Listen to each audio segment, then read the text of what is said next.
Drone footages. Our first case of this episode is actually a set of videos that was put together by Reddit user Valentino. It consists of a few UFO sightings captured accidentally by civilian drones.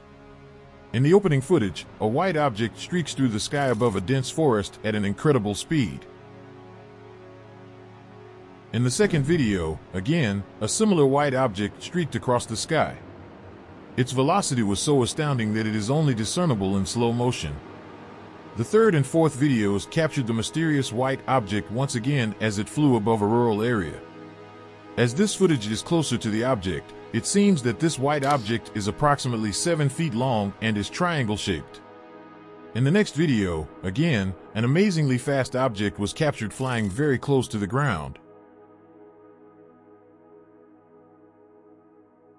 Moving on to the final drone footage, in my opinion, is the most intriguing one. A cigar-shaped object was captured maneuvering through the clouds, executing abrupt turns at a very fast pace. The speed at which these objects move raises several intriguing questions. Are they advanced military aircraft, experimental drones, or something beyond our current understanding?